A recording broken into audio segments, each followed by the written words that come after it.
BPSDM dan seluruh ASN di pemerintah Provinsi Sumatera Barat. Pertama, alhamdulillah saya sangat mendukung adanya kegiatan podcast ini karena hari ini banyak cara yang harus kita lakukan untuk mensiasati bagaimana kita bisa meningkatkan SDM kita setiap saat. Untuk itu dengan adanya program ini tentu banyak materi yang bisa kemudian dibahas, kemudian setelah dibahas itu dengan teknologi yang ada mungkin bisa di-share ke berbagai aplikasi dan itu semua orang bisa membacanya.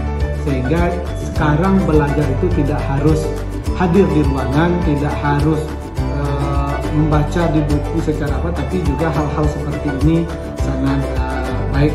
Sehingga inovasi yang dilakukan oleh BPSDM dengan adanya podcast ini sangat membantu program pemerintah provinsi untuk mencerdaskan ASN secara keseluruhan. Saya rasa sekali lagi terima kasih dan selamat. Semoga podcast ini bisa dilanjutkan dan saya himbau juga kepada semua OPD di pemerintah provinsi sesuai dengan tupoksi masing-masing, sesuai dengan bidang kerja masing-masing, mungkin bisa melakukan hal yang sama seperti ini sehingga bisa berbagi dengan semua ASN. Itu saja, terima kasih.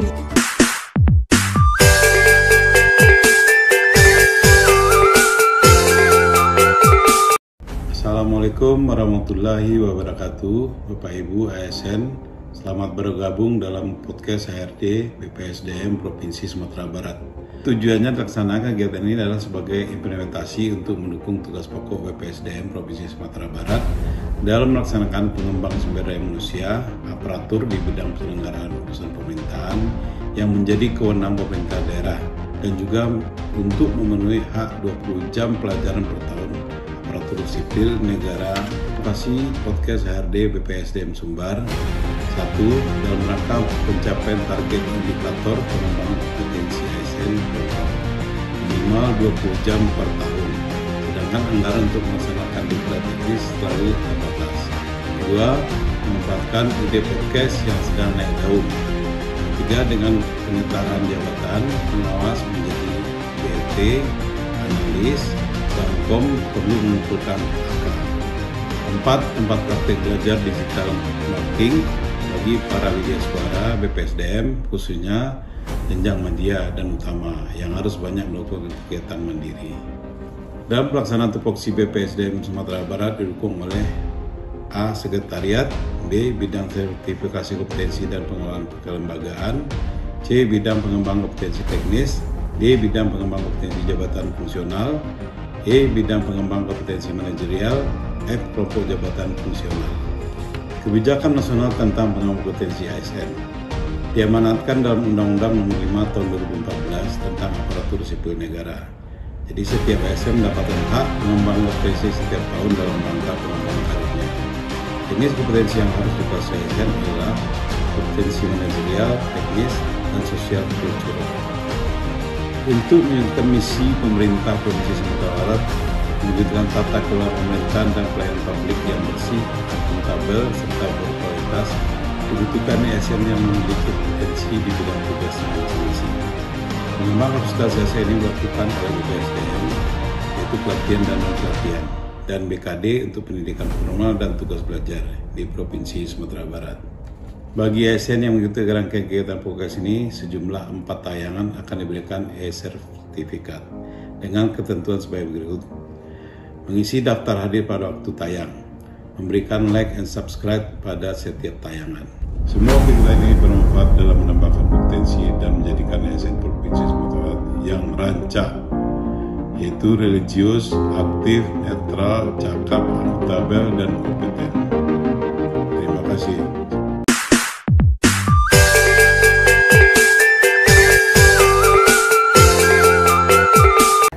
Bismillahirrahmanirrahim. Assalamualaikum warahmatullahi wabarakatuh. Saya Monita, Kabid Pengembangan Kompetensi Teknis pada BPSDM Provinsi Sumatera Barat. Salam sejahtera bagi kita semua dimanapun Bapak Ibu berada. Dengan bangga kami mempersembahkan podcast HRD Human Resource Development bagi aparatur sipil negara di lingkungan pemerintah Provinsi Sumatera Barat khususnya dan ASN se-Sumatera Barat. Pada masa ini pengembangan kompetensi SDM dapat dilakukan dari mana saja. Seiring dengan perkembangan IT, learning from anywhere tidak harus bertatap muka secara klasikal di kelas, salah satunya dengan mengikuti pembelajaran lewat tayangan podcast. Bersama kita penuhi hak ASN akan pengembangan kompetensi sebesar 20 jam pelajaran per tahun. Silahkan Bapak Ibu ikuti rangkaian kegiatan podcast ini dan layanan, maka Bapak Ibu dapat mengunduh e-sertifikat dengan syarat dan ketentuan berlaku sebagai berikut. 1. Mengisi daftar hadir pada waktu tayangan. 2. Memberikan like and subscribe pada setiap tayangan. Ingat, harus jujur, menyelesaikan dan menonton hingga akhir karena kita semua adalah ASN yang berintegritas. Semoga kegiatan podcast ini bermanfaat bagi kita semua dan tentunya dapat berkelanjutan. Selamat mengikuti.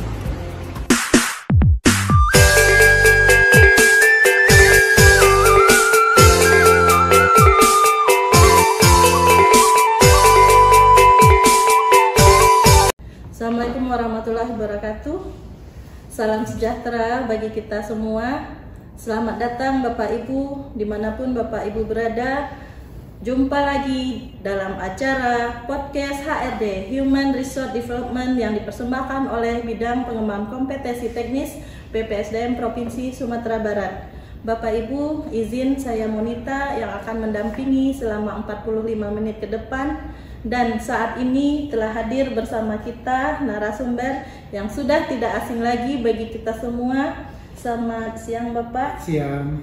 Bapak Asisten Administrasi Umum yang biasa kita sebut Asisten 3. Ya. Bapak Andri Yulika, SH MHum CGCAE. Assalamualaikum warahmatullahi wabarakatuh. Ya. Di sini dalam tema kali ini kita akan bincang-bincang dengan Bapak seputaran tentang implementasi Peraturan Gubernur Nomor 1 Tahun 2011 tentang Pedoman Tata Naskah Dinas, yang ini sangat penting bagi Bapak Ibu dimanapun berada OPD-nya di lingkungan pemerintah Provinsi Sumatera Barat. Pertama-tama saya akan bacakan kurikulum vitae beliau. Bapak Andri Yulika, SH MHum CGCAE, ini sejenis sertifikasi kompetensi ya Pak bagi pimpinan APIP, jadi sebagai inspektur. Nah, jadi Bapak sebelumnya ini bertugas ya dipercayai menjabat sebagai eselon 2 di pemerintah Kota Padang. Itu pernah sebagai kepala BPKAD, kemudian inspektur daerah di pemerintah Kota Padang, kemudian juga sempat menjadi staf ahli bidang kemasyarakatan dan SDM. Bapak lahirnya di Padang tanggal 26 Oktober tahun 72 dan saat ini dengan pangkat golongan pembina utama muda 4C. Nah, kita akan memintakan sharing ilmu dari Bapak tentang implementasi Pergub Nomor 1 Tahun 2011 tentang Pedoman Tata Naskah Dinas. Ya, tata naskah di sini ini sangat diperlukan sebagai alat komunikasi dan ini sangat luas. Bagaimana kewenangannya? Jadi lingkupnya tuh sangat luas, mulai dari surat menyurat, nota dinas ya. Jadi lebih seperti standarisasi supaya Bapak Ibu di OPD itu ada pedoman dan acuan ya untuk membakukan setiap proses administrasi di kantornya masing-masing. Nah, mungkin untuk terkait dengan materi ini kita akan mintakan ilmu dan pengalaman dari Bapak, apa-apa saja yang diperlukan dan diperhatikan agar tidak terjadi kesalahan mungkin dan standarisasi ke depannya seperti apa. Mungkin demikian saja. Pada Bapak kami persilahkan. Ya. Bismillahirrahmanirrahim. Assalamualaikum warahmatullahi wabarakatuh. Terkait dengan materi perbincangan kita hari ini, yaitu tata naskah dinas. Jadi tata naskah dinas ini sesuatu yang mungkin bagi banyak orang ini sesuatu yang sederhana, sesuatu yang diabaikan, tapi ini sebenarnya sangat penting, apalagi dalam urusan pemerintahan. Betapa banyak pemerintah daerah yang kemudian bermasalah secara hukum hanya karena tata naskah dinah yang tidak bisa dilaksanakan dengan baik dan tepat. Kemudian saya juga punya pengalaman bahwa karena tata naskah dinas yang tidak tepat itu kemudian kita kehilangan aset dari pemerintah di kita. Hal-hal ini tentu jika kita katakan ini sederhana, ini kan sepertinya hanya masalah surat persuratan. Apa sih pentingnya kan seperti itu? Iya. Apakah format itu sangat penting? Apakah yang tidak penting itu adalah isinya? Nah, padahal dalam sebuah pemerintahan tentu tidak bisa seperti itu. Keseragaman format misalnya itu sangat dipentingkan, kemudian juga termasuk siapa yang berwenang menandatangani sebuah naskah dinas pun itu pun sangat penting. Karena jika itu tidak dilakukan dengan tepat, maka sebuah naskah dinas itu menjadi tidak bisa dipertanggungjawabkan jika suatu saat itu sampai ke ranah hukum. Nah, jadi tata naskah dinas ini dia mungkin sederhana kalau dalam situasi normal, tapi jika ada hal-hal yang nanti harus sampai ke masalah hukum, maka dia menjadi sangat urgent dan vital.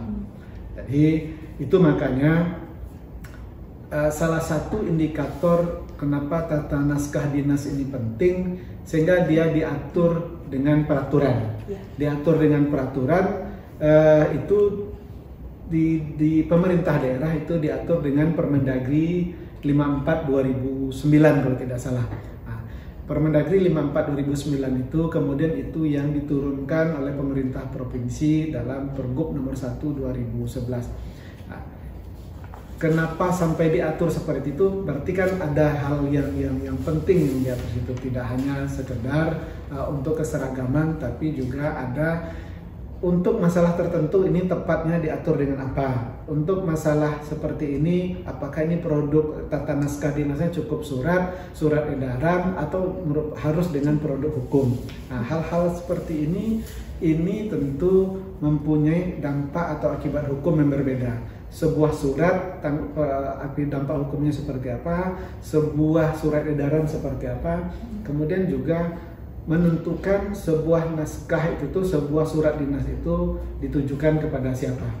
Nah, ini mungkin beberapa hal sebagai pembuka diskusi kita, kenapa menurut saya tata naskah dinas ini sesuatu yang penting.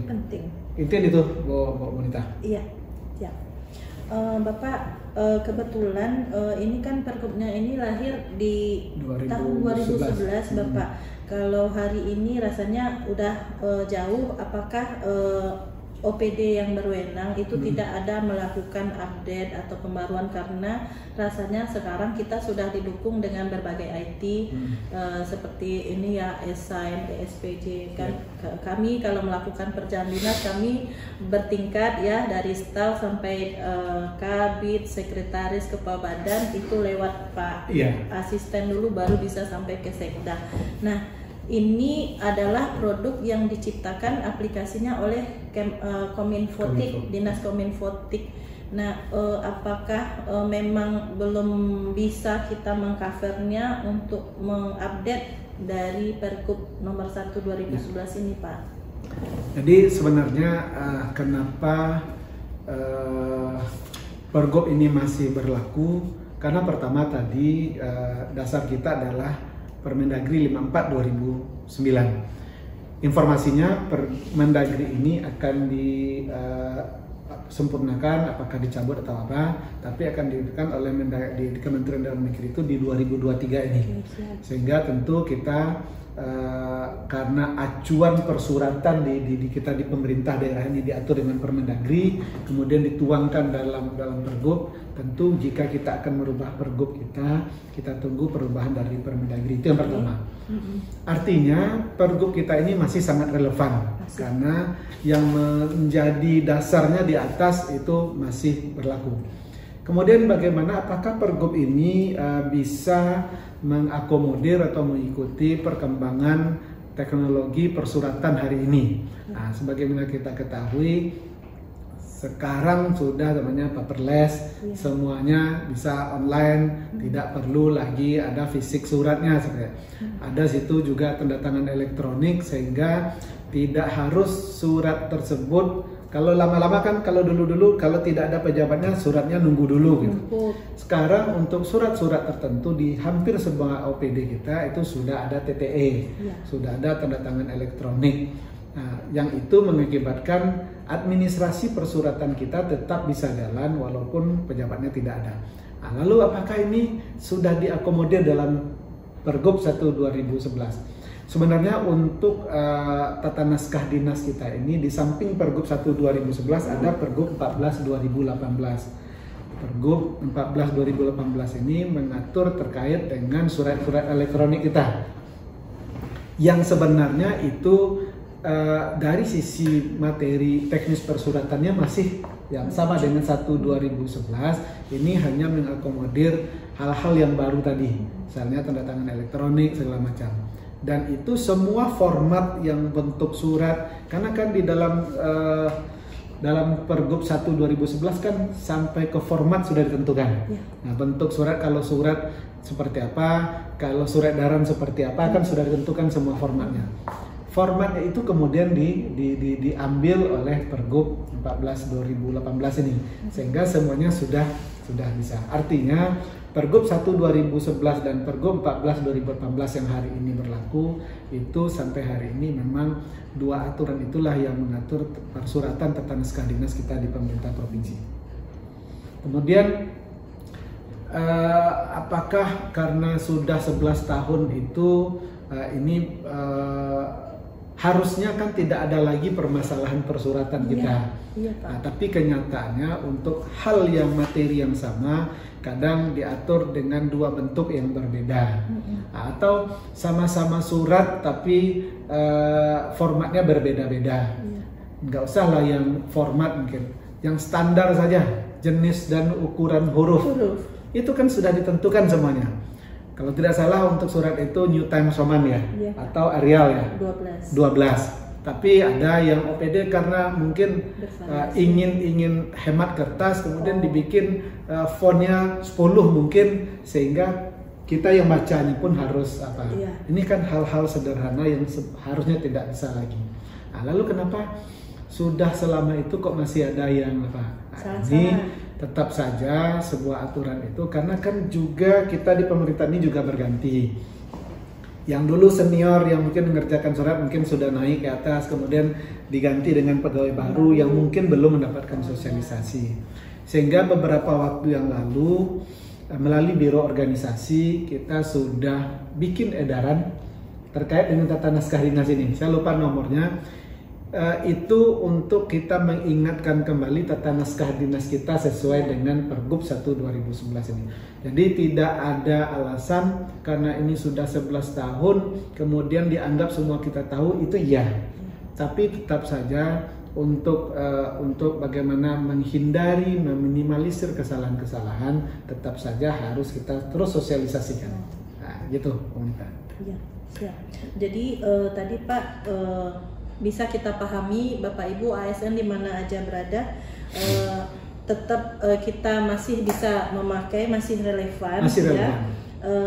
Bagi yang masih salah-salah ini bagaimana Pak? Apakah ada sejenis panis? Misalnya kan kalau dulu kan, kalau sampai 3 kali ini kepala dinas, kenapa tidak ada cross check, kan sampai ada kerangka logis dibikin untuk memaraf gitu ya Pak. Jadi itu yang sama-sama harus kita pahami. Fungsi paraf itu sebenarnya kan itu gitu, bahwa surat itu sudah membaca. Saya pribadi dalam mendisposisi surat selalu yang poin-poin penting di surat tersebut itu biasanya di garis-garis, itu tujuannya adalah untuk surat dari kita kan terus, kalau dari saya terus ke Sekda, dari Pak Sekda terus ke Pak Wakil Gubernur atau Pak Gubernur. Dengan sudah kita berikan penekanan dengan itu, itulah yang menjadi poin dalam sebuah surat itu. Nah, artinya kalau sebuah surat itu sebelum kita disposisi itu memang sudah kita baca. Sebelum kita paraf, kalau itu untuk ditandatangani itu memang sudah dibaca dengan teliti. Kemudian kalau memang sudah seperti itu, kenapa masih ada kesalahan? Nah, hal-hal seperti ini tentu pertama bisa jadi masalah ketelitian. Sehingga tentu masalah ketelitian ini harus ditanamkan terus, sehingga jangan ini tidak bisa kemudian sebuah surat, katakanlah surat kemudian itu suratnya salah mungkin. Kalau hanya salah yang dari sisi katakanlah huruf kata-kata mungkin tidak ada masalah, tapi kalau kesalahan itu berimplikasi hukum itu kan sangat merugikan pimpinan, sehingga kita sebagai yang ditugaskan membantu pimpinan dalam koreksi surat ini di semua tingkat. Jadi tidak bisa juga ini disalahkan langsung ke Pak Sekda karena Pak Sekda yang marah terakhir. Kemudian tidak bisa juga mungkin seorang eselon 3 salahkan kepala dinasnya atau asisten karena asisten sudah marah. Tapi ini harus menjadi kesadaran bersama sejak kita yang mulai ngetik surat sampai yang pertama memarah. Pernah pengalaman waktu ada sebuah surat, ini pengalaman saya pribadi, kemudian saya koreksi sekali, 2 kali, kemudian harusnya koreksian atasan itu harus menjadi pembelajaran bagi kita. Oh berarti pimpinan inginnya suratnya seperti ini. Nah, tapi pernah satu kali waktu kita sampaikan saya sampaikan ke staf yang mengkoreksi, kenapa masih salah-salah? Dengan gampang disampaikan waktu itu, ya kan ini baru konsep Pak, nanti kalau salah nanti waktu Pak marah kan bisa diperiksa. Ya kalau atasannya kemudian kebetulan waktu itu juga teliti, kalau tidak bagaimana? Ya, nah, sehingga semua pihak yang terlibat dalam persuratan itu harus memastikan bahwa di tangannya surat itu sudah sempurna. Jangan berharap surat itu sempurna di tangan atasan kita. Ya. Jadi kita harus punya keyakinan bahwa surat itu baik dari sisi isi maupun dari sisi format maupun dari sisi tata naskah dinas itu harus sempurna di tangan kita. Mulai dari kita yang ngetik sampai kemudian kita yang pertama memarah. Kalau semua kita berpikiran seperti itu, tentu semua akan lebih hati-hati. Nah, kemudian apakah ini tidak ada panis atau apanya? Di semua OPD, di setiap OPD kan tentu juga pimpinan mempunyai cara yang berbeda-beda. Ini bisa dijadikan salah satu penilaian dan jangan kita anggap remeh ya. Kadang pimpinan tidak menyampaikan ke kita, tapi seringkali pimpinan itu juga menilai.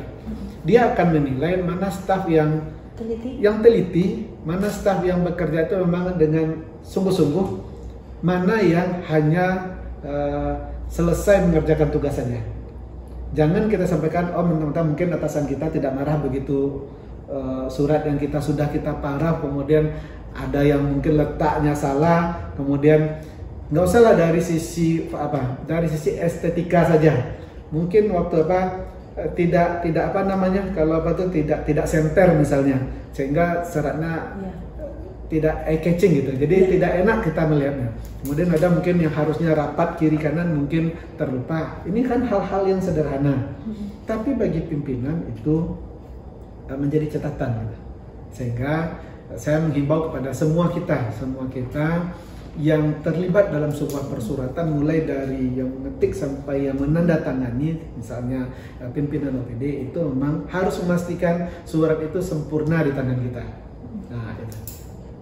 Oke Pak, ya menarik sekali Bapak Ibu ASN. Jadi seperti inilah yang harus kita laksanakan pesan-pesan dari Bapak tadi. Saya juga ngaku Pak, kadang kita kan namanya hemat kertas Pak. Jadi kalau salah satu kata saja, ya udah biar aja. Padahal itu surat akan berjalan dan eye catchingnya nggak masuk gitu ya Pak ya. Ini Pak ada pertanyaan yang masuk. Sekiranya di OPD itu masih bervariasi Pak, kode surat keluar itu kan untuk dinas inspektorat kodenya begini, BKD ini kode nomor. Terus di antara sekretariat dengan bidang-bidang itu sudah ada aturan bakunya. Namun kadang ini masih belum diperhatikan gitu ya, kode-kode nomornya itu. Dan tadi ya Bapak bilang kan atasan tidak mungkin tahu kode-kode itu, berarti memang yang tanggung jawab si pembuat yang menghasilkan suratnya ya Pak? Ya, jadi masalahnya sebenarnya tidak hanya sesederhana salah dalam pemberian kode, karena semua itu diatur pasti ada gunanya. Misalnya surat-surat yang harusnya nomornya kodenya sekretariat kemudian dikeluarkan oleh bidang. Nah, kemudian surat-surat tersebut nanti suatu saat surat-surat tersebut bisa mempunyai, jadi dia akan, apalagi jika surat itu merupakan individual, konkret dan final sebagai syarat untuk masuk dalam ranah tun. Nah, kalau dia surat tersebut individual, kemudian yang menerima kemudian tahu surat itu salah, itu kan bisa jadi objek gugatan ke tun. Misalnya surat-surat kepegawaian, kemudian karena tidak memahami penomoran surat, kemudian asal kasih surat, kalah kita di PTW. Kemudian oleh yang menerima surat mungkin surat tersebut merugikan yang bersangkutan, padahal mungkin tindakannya dia wajar menerima surat itu, katakanlah teguran misalnya, tapi karena persuratan tersebut secara administrasi cacat karena musim penomoran, itu bisa menjadi objek tun. Nah, dengan syarat surat tersebut individual memang ditujukan pada dia, konkret ada yang konkret akibat surat tersebut, dan kemudian final memang surat tersebut sudah langsung memutuskan sesuatu. Nah, ini kan tidak sesederhana kita kan hanya salah nomor, bukan hanya sekedar salah nomor, fatal. Sehingga memang sekali lagi ini tanggung jawab siapa? Kalau tentu ini tanggung jawab kita bersama. Tapi kan di pemerintahan itu semuanya sudah terbagi kewenangan dan tanggung jawab. Tentu di sekretariat sebagai yang mengurus persuratan, bisa itu di subak umum atau di itu kan semuanya harus memastikan semua surat yang keluar itu memang benar. Nah, itu makanya di sebuah OPD kan pasti ada yang satu ditunjuk surat, kasih nomor. Jadi tidak siapa yang punya surat kemudian dia ngasih nomor sendiri, kan tidak seperti itu. Pasti ada pengelola yang ditunjuk untuk persuratan ini. Tujuannya seperti itu tadi. Nah, jadi tentu yang harus dipastikan staf yang sebagai pengelola surat ini memang memahami tata naskah dinas, kemudian yang di dalamnya juga ada masalah penomoran. Mungkin itu. Oke. Sepertinya udah panjang lebar tadi dijelaskan oleh Bapak. Saya jadi teringat juga Pak, beberapa waktu lalu juga ada memeriksa kasus ya, waktu itu di salah satu OPD ketika kita telusuri persuratan itu kan ketahuan ya ini dikeluarkan oleh sekretariat atau ini dikeluarkan. Bahkan ada salah seorang ASN itu mengeluarkan pribadi gitu dengan meniru kode. Jadi ketika itu diperiksa itu bisa dicek. Ya, bisa dilacak sebenarnya. Tapi secara hukumannya itu unit pengolah yang kena sanksinya. Jadi teringat saya jadi cerita Bapak tadi gitu. Ya, tentu yang tanggung jawab tetap saja pengelola, pengelola surat. Namun kalau memang ada kesalahan pribadi dan bisa dibuktikan, sepanjang unit pengelola tadi sudah mengelola persuratan dengan tertib, dia pasti akan tahu. Nah, ini sekali lagi ini pengalaman pribadi saya. Pengalaman pribadi ini masih dalam tata persuratan. Jadi sebuah produk hukum itu kan juga bagian dari tata naskah dinas. Nah, produk hukum itu sudah ada prosedurnya dari OPD, kemudian dikoreksi oleh bagian atau biro hukum, kemudian sebelum ditandatangani pimpinan itu ada parah-parahnya segala macam. Pernah sebuah produk hukum di salah satu kabupaten kota itu sampai menjadi objek di pengadilan. Kemudian karena ini produk hukum, ditanyalah produk hukum ini prosedurnya seperti apa. Akhirnya karena prosedur produk hukum itu harus melalui bagian hukum, dipanggil kabak hukum. Apakah benar produk hukum ini merupakan sudah diproses sesuai dengan ketentuan? Nah, Kalau kita tertib dalam administrasi, kita gampang, tinggal lihat buku, tinggal lihat agendanya. Nah, itu ternyata yang dipermasalahkan tersebut memang ada diinformasikan dalam buku itu bahwa produk hukum ini tidak diproses melalui biro hukum atau bagian hukum. Tidak tercatat. Dia tercatat, tapi di situ ada penjelasan ini koreksiannya tidak dilakukan. Nah, kita bukan bicara masalah materi isi produk hukumnya, tapi kalau kita melakukan sebuah administrasi itu dengan baik, administrasi persuka, itu akan gampang dilacak kesalahannya di mana, sehingga yang berbuatlah nanti yang salah. Tapi kalau tadi tidak tercatat dengan rapi di dalam buku tadi, tentu akan salah bagian hukum. Tentu yang tadi menyatakan ini sudah melalui bagian hukum sudah oke, kan seperti itu. Tapi karena sudah ada tercatat, semua orang akhirnya tahu bahwa ada kesalahan prosedur di situ. Nah, itu pentingnya pencatatan. Ya, balik kita ke yang tadi itu, jika memang ada oknum yang salah dalam masalah persuratan, tentu sepanjang pengelola persuratan itu mengelola dengan baik, akan tahu ini memang kesalahannya dia atau memang ada orang yang lain. Gitu. Oke, luar biasa sekali Bapak Ibu tadi. Yang apa-apa yang telah disampaikan oleh Bapak, mungkin untuk closing statement Bapak, kira-kira ada pesan yang akan disampaikan kepada Bapak Ibu di rumah supaya lebih tertib dalam mengimplementasikan tata naskah dinas ini. Jadi baik, terkait dengan tata naskah dinas ini, pertama, tata naskah dinas kita di pemerintah daerah, di provinsi, dan di seluruh pemerintah daerah, kabupaten, kota, dan provinsi se-Indonesia itu sudah diatur di Permendagri 94 tadi. Kemudian untuk kita di pemerintah provinsi diatur dengan Pergub 1 2011 dan Pergub 14 2018. Nah, kita tentu saya menghimbau kepada semua kita untuk bisa memahami aturan-aturan tata naskah dinas ini. Karena salah dalam kita mengimplementasikan tata naskah dinas tentu berakibat serius kalau ini nanti ada kesalahan dalam kita. Kemudian dalam tata naskah dinas itu semuanya sudah diatur, bahkan sampai ke jenis huruf, sampai ke ukuran huruf itu sudah diatur. Jangan kita karena ingin tampil lebih baik mungkin dibikin jenis huruf yang bermacam-macam. Karena itu sudah melihatkan bahwa kalau ini surat pemerintah seperti ini. Nah, jadi sekali lagi tolong sama-sama kita pelajari pergub ini sehingga kita bisa menghindari kesalahan-kesalahan kita dalam melakukan tata naskah dinas.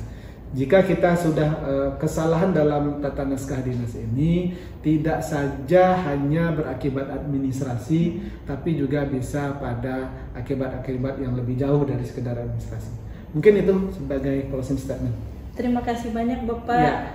Nah, alhamdulillah Bapak Ibu, tadi narasumber kita Bapak Andri Yulika telah membagi apa-apa yang harus Bapak Ibu perhatikan dalam melaksanakan tugas, terutama dalam melaksanakan administrasi persuratan apapun itu. Jadi untuk Pergub 1 tahun 2011 itu masih terpakai hingga saat ini ya, sepanjang Permendagrinya belum diganti.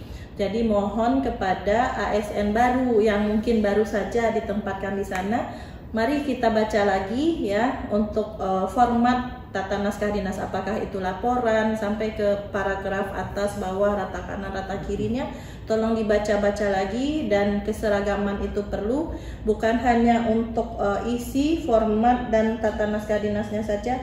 Ini tanggung jawab bersama. Jadi pimpinan kita mengharapkan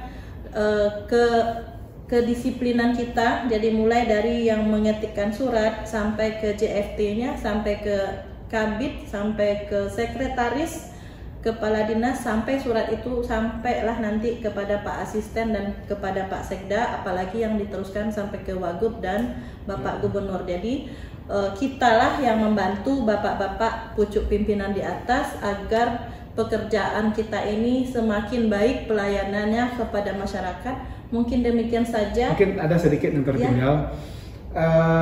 Kita ini sebenarnya karena karena ingin gampang saja, sering copy paste. Ya. Dulu saya masih ingat waktu baru-baru jadi pegawai dulu itu masih mesin tik gitu. Kalau di mesin tik itu kan salah itu memang harus diganti. Satu jadi itu dibuat. membuat pegawai-pegawai yang dulu itu lebih teliti dari kita hari ini. Karena mereka sangat hati-hati sekali bikin surat. Sangat hati-hati bikin surat karena kesalahan kan pimpinan juga tidak mau surat di tip X banyak-banyak gitu. Ya. Nah, sehingga memang tolong kemudahan teknologi ini bisa dimanfaatkan dengan baik.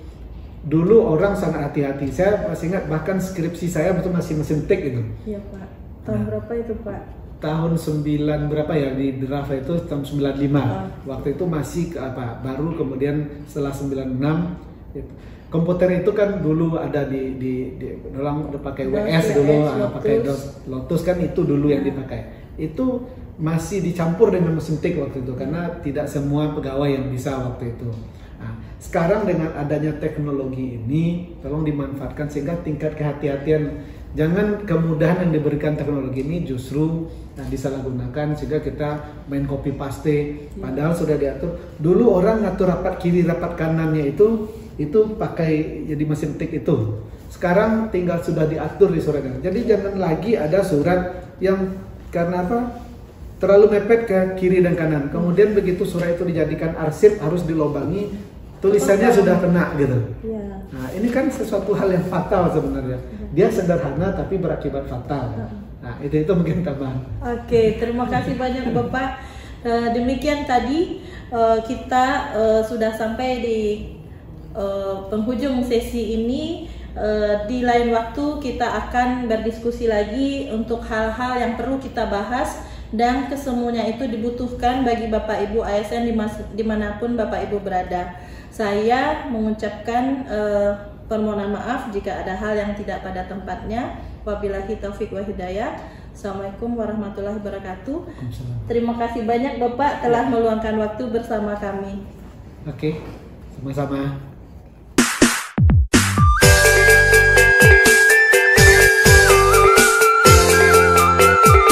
ASN semua, jangan lupa untuk isi link absen di bawah ini ya untuk mendapatkan e-sertifikat. Dan jangan lupa untuk like, subscribe, and comment.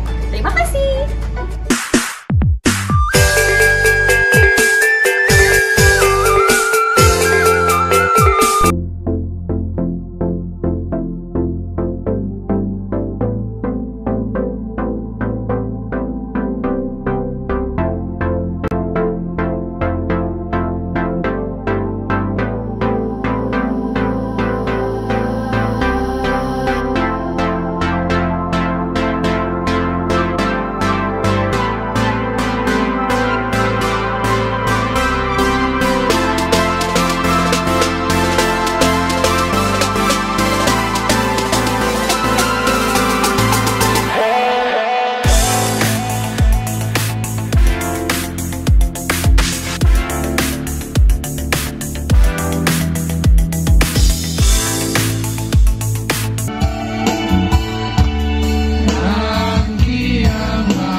sunrise is just for you. So come along and take my hand.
Kami dari Bidang Pengembangan Kompetensi Teknis BPSDM Provinsi Sumatera Barat.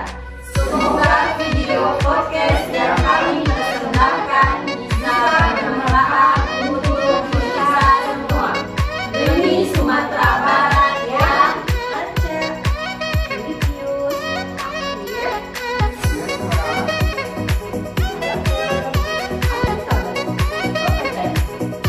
terima kasih.